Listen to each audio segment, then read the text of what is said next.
Face aux grandes gueules, aujourd'hui, Julien Audoul, le député RN de Lyon. Bonjour. Bonjour. Vous vous droguez? Non. À moins que la politique soit une drogue, effectivement. Mais non, je ne me drogue pas. Je n'ai jamais touché à la drogue, jamais touché à un joint, ni même à une cigarette d'ailleurs. Même pas un petit joint? Même pas un petit joint, effectivement. Et comme disait un ancien président de la République, si c'est une drogue, elle n'est pas douce. Et si elle est douce, c'est pas une drogue. D'accord, mais je vous pose la question parce que selon la sénatrice Vogel, écologiste, visiblement le cas de ce jeune député Andy Carbrad qui a été interpellé après avoir acheté de la drogue de synthèse est assez courant dans les rangs de l'Assemblée nationale, du Sénat et même dans le gouvernement Barnier. Elle m'a dit qu'il y avait des drogués dans le gouvernement Barnier. Et peut-être autour de cette table d'ailleurs. Peut-être. Oui. On va faire des tests. Non, mais la défense de la gauche et de l'extrême gauche est hallucinante et indécente. Indécente parce qu'on essaye de faire passer ce député LFI comme une victime, comme un martyr de l'addiction, qu'il faudrait prendre en charge. Non, mais c'est un délinquant avant tout. C'est un délinquant et c'est extrêmement grave parce que c'est un délinquant qui est élu de la nation. Voilà. Donc il y a une responsabilité qui est aggravée. Et quand on entend Madame Rousseau qui compare cette situation et ce comportement avec un malade du cancer, c'est-à-dire une maladie subie, alors que ce monsieur, député LFI, est allé acheter de la drogue à un dealer mineur, qu'il est encore une fois dans un comportement qui est délictuel, tout simplement, et c'est indécent de comparer ça à une maladie qui est le cancer, c'est indécent de vouloir minimiser, d'édulcorer cette situation. Alors que ce député devrait très clairement rendre sa démission parce que... Mais rien ne l'y contraint. Rien ne l'y contraint. Non, mais rien ne l'y contraint, sauf peut-être son groupe. Mais on voit bien que quand on est de gauche, quand on est d'extrême gauche, soutenu par Jean-Luc Mélenchon, tout est permis, tout est permis. Je veux dire, c'est la galerie des horreurs au Nouveau Front Populaire, à LFI. Donc, on tape sa femme, on agresse sexuellement. C'est pas vrai parce que le député Hugo Prévost, qui était justement accusé de violence sexuelle, député insoumis, il a été écarté du groupe. Oui, justement, Adrien Quatennens avait été écarté quelques mois. C'est l'exception qui confirme la règle. C'est l'exception qui confirme la règle. Pas été reconduit. Mais c'est vrai que moi j'écoutais Madame Rousseau ce matin dans un grand plaidoyer qui essayait de faire. Elle dit qu'il ne faut pas criminaliser et stigmatiser les consommateurs. Il faut s'en prendre aux vendeurs, mais il faut foutre la paix aux consommateurs parce que le consommateur est un malade. Oui, mais ce malade est un délinquant. Déjà. Oui, parce que c'est un délinquant. On pénalise. Il faut rappeler que ce député LFI était l'un des promoteurs, ou en tout cas l'un des défenseurs de la suppression de la BAC. La BAC qui est en première ligne pour lutter contre le trafic de drogue. Par son comportement, il nourrit le trafic de drogue, c'est-à-dire qu'il a du sang sur les mains aussi, parce que ce trafic de drogue, il est alimenté par des gens qui, encore une fois, prennent de la drogue quotidiennement, régulièrement. Donc, ça doit être évidemment réprimé sévèrement. Ce que disent certains, c'est que c'est hypocrite parce que la drogue, elle est partout, dans tous les milieux, dans toutes les professions. Donc, peut-être aussi à l'Assemblée nationale. Alors, en tout cas, avec ce député, oui, ça, c'est une chose. Il y en avait eu un député macroniste aussi qui avait été attrapé par la patrouille. Donc, il y a une hypocrisie. Et donc, ça veut dire quoi? Et peut-être qu'il faut se poser la question, c'est pourquoi dans ce pays, il y a autant de consommateurs de drogue. Puis là, je crois que la France, c'est d'ailleurs le premier pays en Europe en consommation de cannabis. Donc ça voudrait dire que parce qu'il y en a partout, parce que ça s'est banalisé, ce n'est pas grave. Non, mais on pourrait s'interroger. Et donc, il ne faut pas condamner, il ne faut pas réprimer, il ne faut pas stigmatiser. Moi, je compare ça avec les agressions sexuelles et les viols. On a 250 viols et tentatives de viol par jour. Il y a une femme qui se fait violer en moyenne toutes les 6 minutes en France. Donc, si on suit le raisonnement absurde et délirant de Madame Rousseau, ça signifierait que c'est pas grave. Ça signifierait que ces pauvres violeurs ne doivent pas être stigmatisés, qu'il faut qu'ils soient pris en charge, parce que finalement, c'est quoi le viol? C'est juste une addiction au sexe. Ça voudrait dire ça. Le viol, on agresse quelqu'un, donc fait du mal à quelqu'un. Lui, il se fait du mal à lui-même. Non, il fait pas que du mal à lui-même. Il nourrit une économie, il nourrit un commerce mortifère, il nourrit des trafiquants. À côté de ça, vous avez des meurtres, à côté de ça, vous avez des règlements de compte, à côté de ça, vous avez des jeunes qui sont totalement addicts et qui sont pris en charge parce que leur santé est dégradée. Et moi, j'ai bien noté le communiqué de ce député LFI qui montre bien les dégâts et les ravages sur sa santé à lui. Pourquoi ? Il explique dans son communiqué qu'il est aujourd'hui addict, qu'il va être pris en charge, que sa santé est en danger. Mais alors, si on suit ce raisonnement, pourquoi sa formation politique milite pour la légalisation de la drogue? Pourquoi ils sont pour la dépénalisation?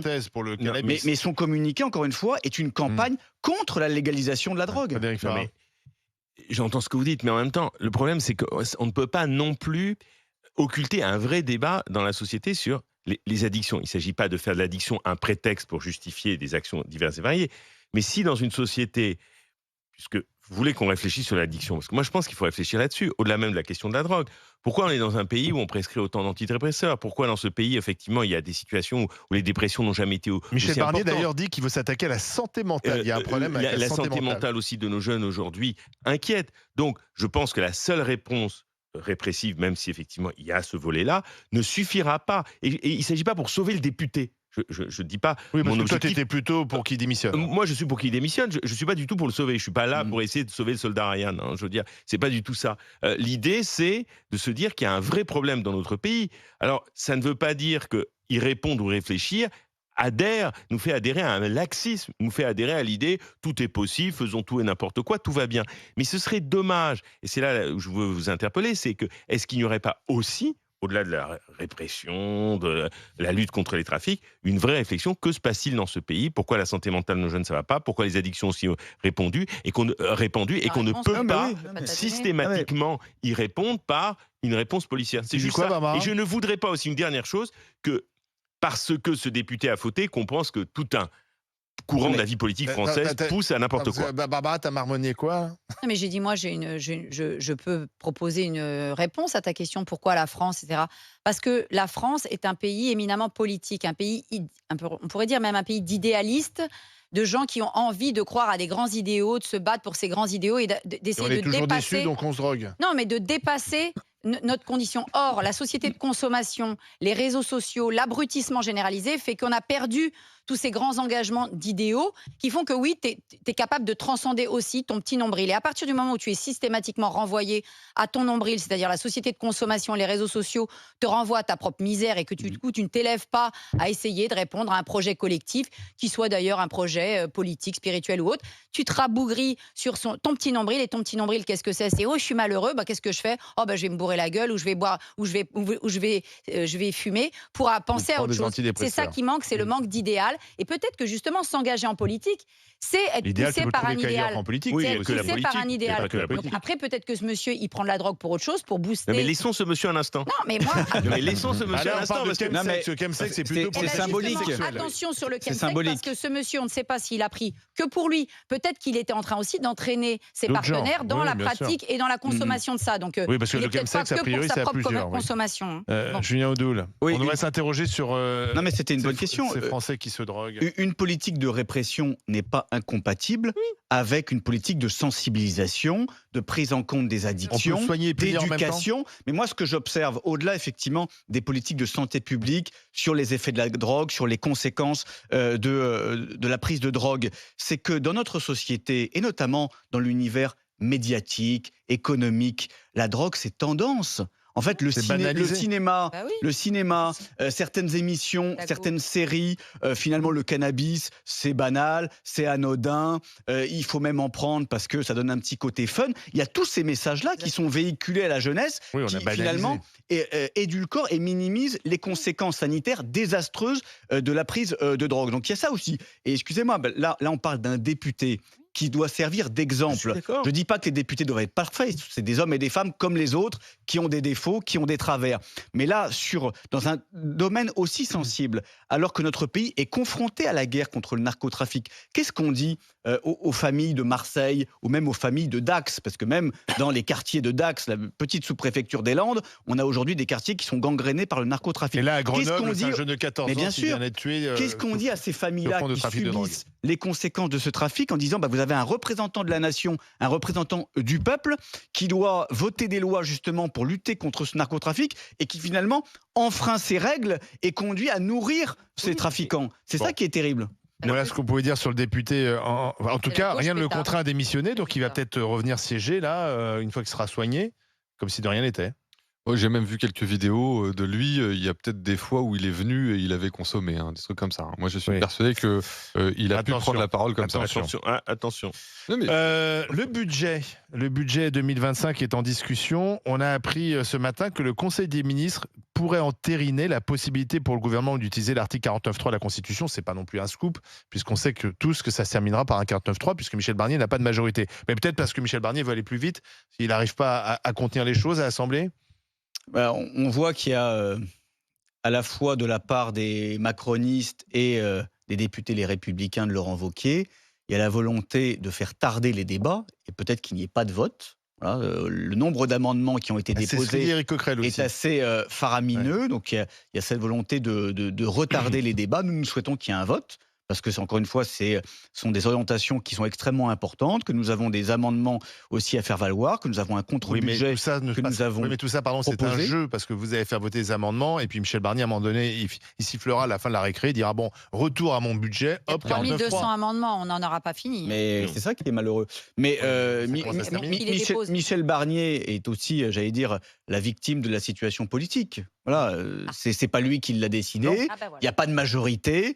C'est lui qui a décidé d'aller à Matignon. Ah, mais bien sûr, mais Pas ce que je veux dire, c'est qu'il avait aussi une carte dans sa manche, c'était de reprendre un grand nombre d'amendements du Rassemblement national. Qu'est-ce qui manque dans Nos ce budget? propositions, il manque de tout. Ah bon? Il manque de tout, c'est-à-dire que les grandes économies qui étaient attendues, la lutte contre les gaspillages, la baisse de la mauvaise dépense publique, bon, elle n'est pas au rendez-vous, très clairement. Nous, on a fait des propositions, on a fait 15 milliards d'euros d'économies par rapport à ce budget, notamment sur le volet immigration, notamment sur le volet fraude sociale, sur les contributions à l'Union européenne. Donc, de l'argent à économiser, il y en a énormément et je pense que les Français le voient tous les jours. Et puis après, sur les pistes aussi pour relancer la croissance, pour décorseter l'économie française, sur les normes, sur les contraintes, etc.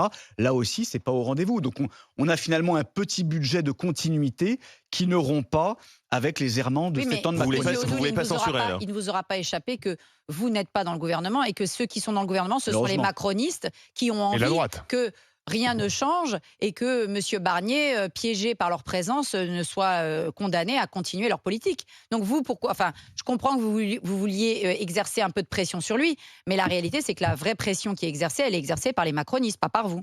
Ah, elle est exercée par nous aussi. Je prends juste la journée d'hier. On a réussi quand même certaines avancées.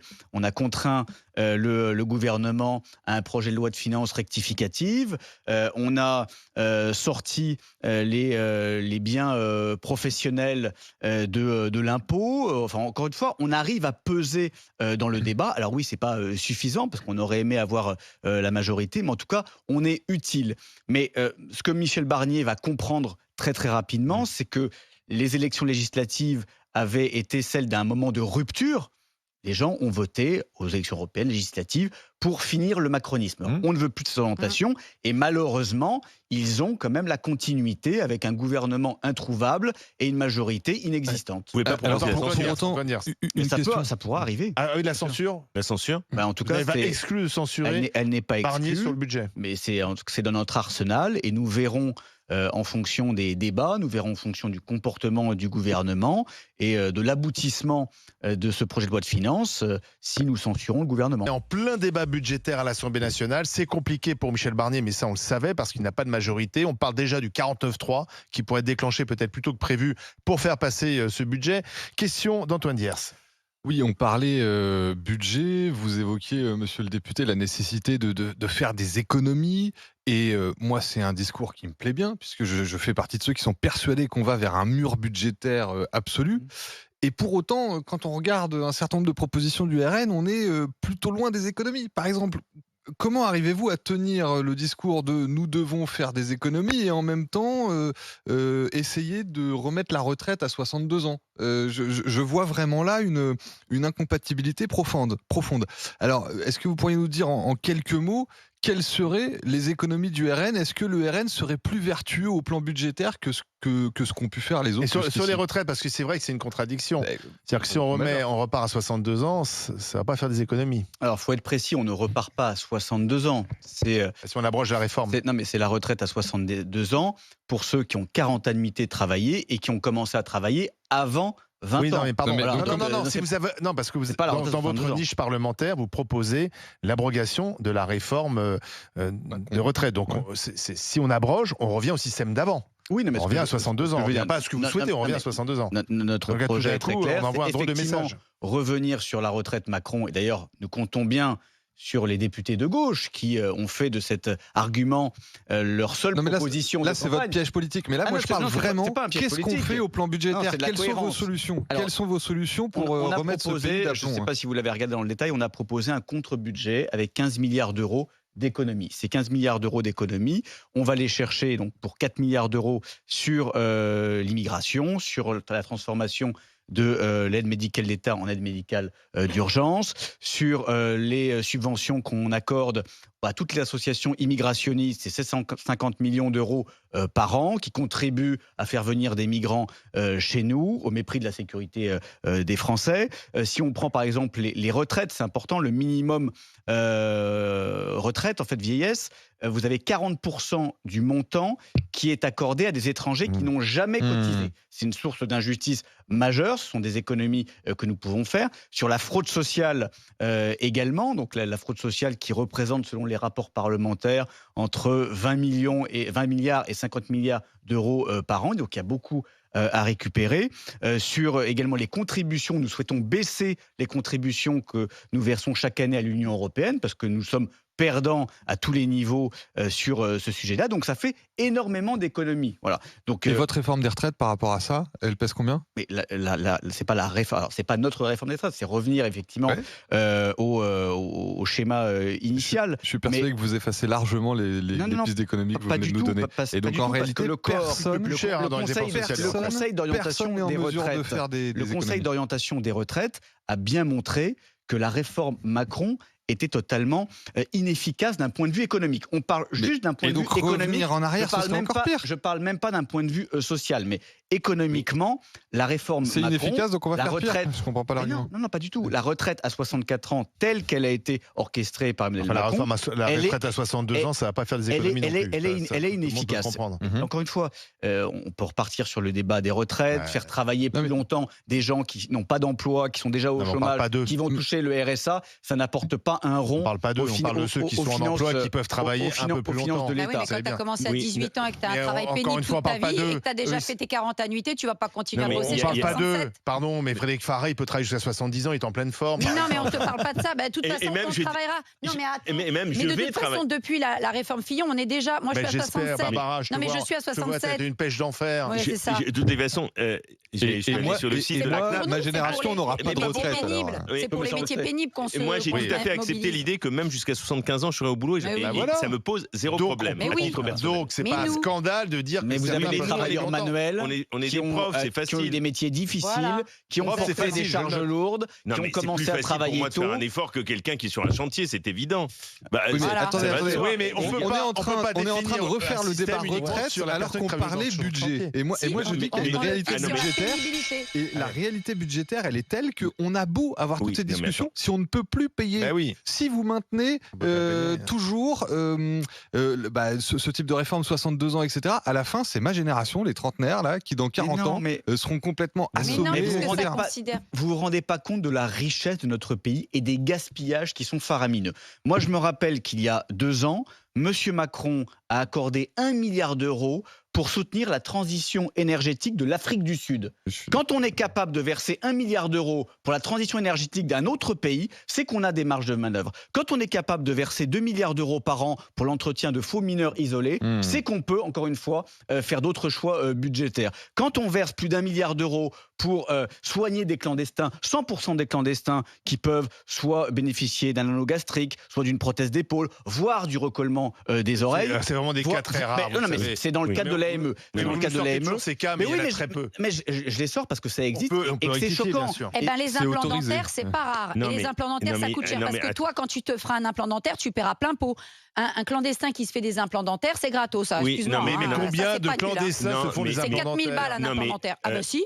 Je pense que c'est quand même important de rappeler, au-delà de l'implant dentaire, au-delà de l'épaule qu'on remet à droite ou à gauche, je veux dire, la question est ailleurs. C'est-à-dire que Emmanuel Macron 2017-2023, en termes de recettes, c'est plus de 60 milliards, c'est 2,2 points de PIB, etc. On peut réfléchir sur Oui, mais qu'est-ce ça qui a s'est permis de faire baisser le chômage. C'est ce qu'on appelle la mais politique de je l'offre. rappelle, mais je le redirai jusqu'à Donner la envie aux fin, entreprises que les d'investir. rapports de France Stratégie ont montré que la modification de la fiscalité Macron n'a pas apporté tous les investissements souhaités. C'est France Stratégie qui le Oui, dit, pas d'accord, mais moi. ça a Bon, quand même fait ok, venir oui, les entreprises. tu mais sais bien. on peut réfléchir Le si là-dessus, Mozart il de n'y a la pas des finance, pistes. on nous avait dit. Oui, Ça n'a pas fait Mozart, venir le des Mozart de la petites finance. Ça n'a pas fait Oui, venir des Mozart, entreprises qui font avec des beaucoup fausses travailler notes, nos hein. TPE-PME. Ça a fait venir des Non, grosses La entreprises. France est symphonie plus avec attractive Microsoft. aujourd'hui qu'il y a quelques années. Moi, je veux bien qu'on tape sur Macron matin, midi et soir, mais après, il faut être factuel.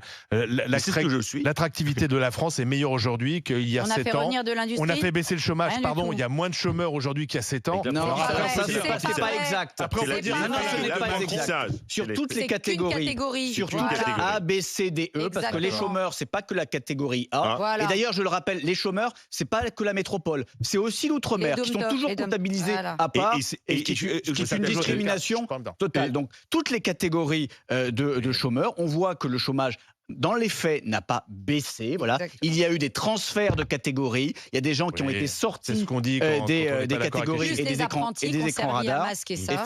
Effectivement. Donc, le chômage n'a pas réellement baissé. En revanche, la précarité a augmenté. Alors En expliquez-moi. revanche, alors, ceux qui alors travaillent explique-moi. sont aujourd'hui au seuil de pauvreté Expliquez-moi, parce qu'ils n'y arrivent plus. Expliquez-moi, Julien Audoul, quand on interroge les Français sur leurs préoccupations majeures, le chômage n'arrive plus en première position.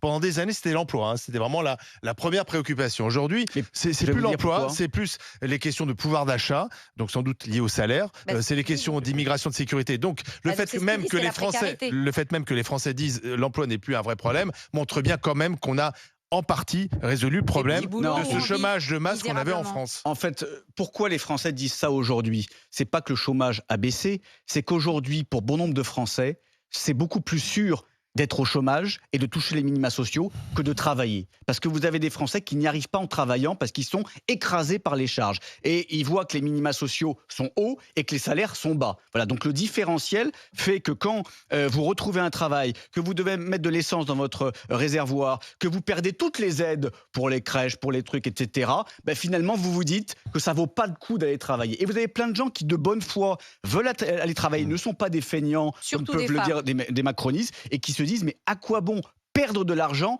en allant travailler? C'est ça le véritable problème. Donc aujourd'hui, c'est la précarité. Aujourd'hui, c'est la hausse des charges à tous les niveaux, électricité, gaz, alimentation, carburant, qui fait que notamment les classes moyennes se paupérisent et que les classes moyennes regardent avec beaucoup d'inquiétude la situation actuelle. Et les salaires ne progressent pas assez.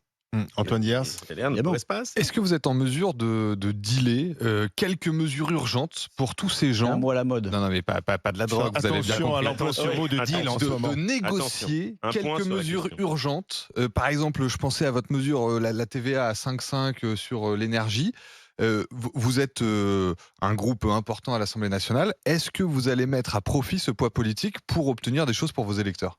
Ben, nous le mettons déjà à profit. Nous le mettons à profit dans tous les débats, en commission. On l'a vu en commission mais des des Des finances. choses concrètes, on l'a quoi. vu. Mais Moi, oui, moi, mais- je pense que vous êtes en mesure, en posture, là, Non, pas de en dire posture, au gouvernement, non, mais d'être en mesure de dire au gouvernement, écoutez, vous allez avoir besoin de nos voix, parce que c'est ça qui va se passer. Eh bien, En tout nous, cas, de pas on être censuré. exige sur l'immigration, on veut telle mesure, sur l'économie, on veut telle mesure, etc. Et je ne vois pas bien ce que le RN est en passe Oui, de parce que tenir. depuis C'est le pour début, ça que je vous ai parlé. on nous explique que le RN, finalement, c'est en quelque sorte celui qui tire les Le ficelles faiseur de roi. la marionnette Mm. Michel Barnier, et que à tout moment vous pouvez appuyer sur le Ça, bouton c'est la gauche pour qui a faire raconté sauter ça, hein. Michel Barnier. Bah, effectivement, je rejoins ce que dit Antoine. Il va falloir vous puissiez démontrer Il faut notamment à avoir vos quelques électeurs que réussites concrètes. vous obtenez des choses.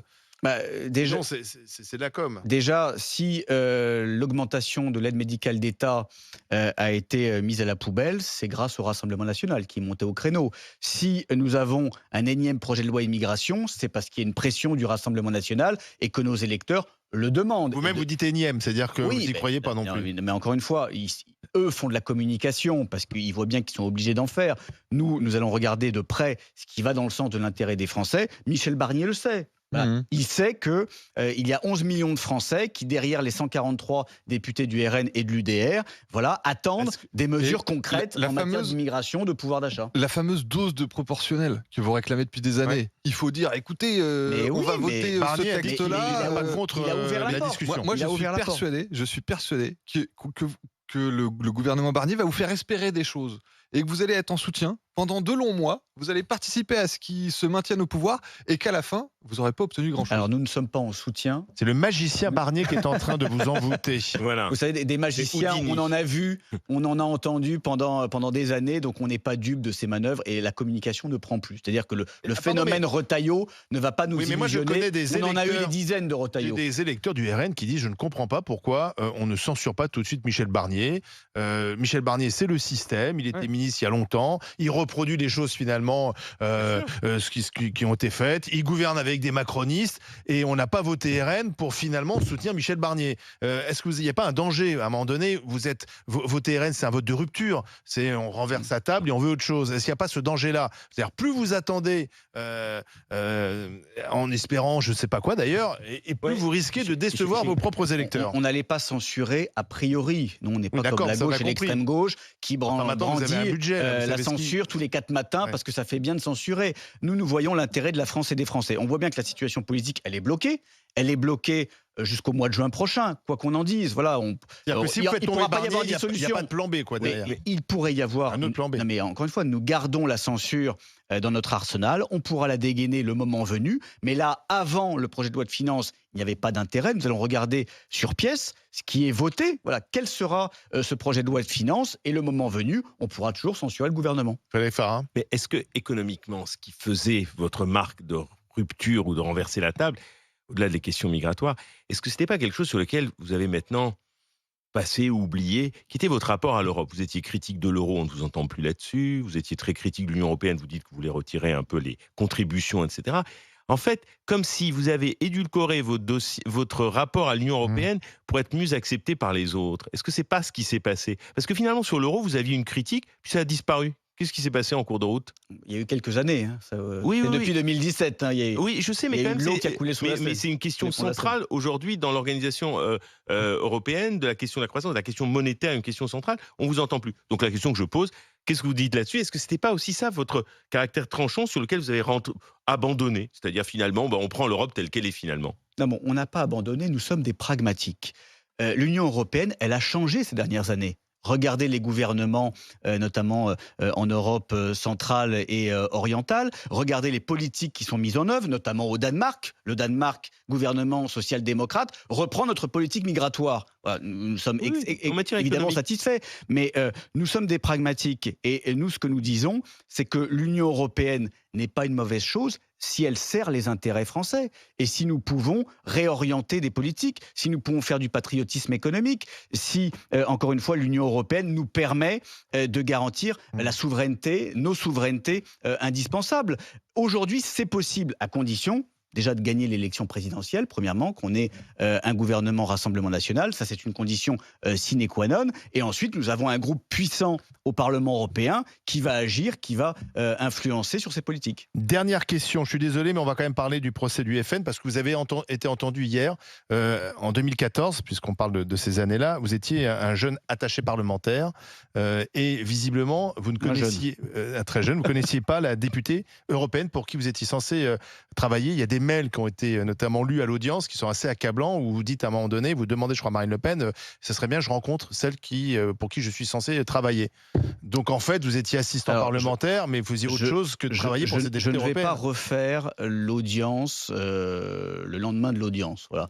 Donc moi, je me suis exprimé longuement, donc il y a tout dans la presse et tout a été relayé, donc je ne vais pas refaire ici l'audience. Nous sommes sereins parce que nous n'avons rien à nous reprocher. Il n'y a pas d'embarras. Il n'y a pas d'embarras de notre part. Nous sommes sereins. Il y a, il faut bien le dire, un problème de fond sur l'appréciation que se fait l'Union européenne du travail d'un collaborateur parlementaire. Ça vaut pour le Rassemblement national, ça vaut pour la France insoumise, ça vaut pour le MoDem. C'est un problème français et européen. Vous connaissiez la députée européenne pour qui vous étiez censé travailler ou pas? Bien sûr, voilà. Je vous pose la question. Vous la connaissiez? Bien évidemment, encore une fois. Enfin, je veux dire, on va pas revenir dessus. Mais c'est un problème de fond sur le rôle des collaborateurs. Est-ce que les collaborateurs sont au service de l'Union européenne, de la technocratie, ou alors est-ce qu'ils servent leurs députés qui sont élus sur une liste et pour un parti Donc politique? pour vous, pas de crainte, Marine Le Pen ne sera pas déclarée inéligible, elle pourra être candidate en 2027. Mais nous sommes sereins et je compte bien que Marine Le Pen sera candidate en 2027. Merci Julien Audoul Merci d'être à vous. venu à la table des grandes gueules.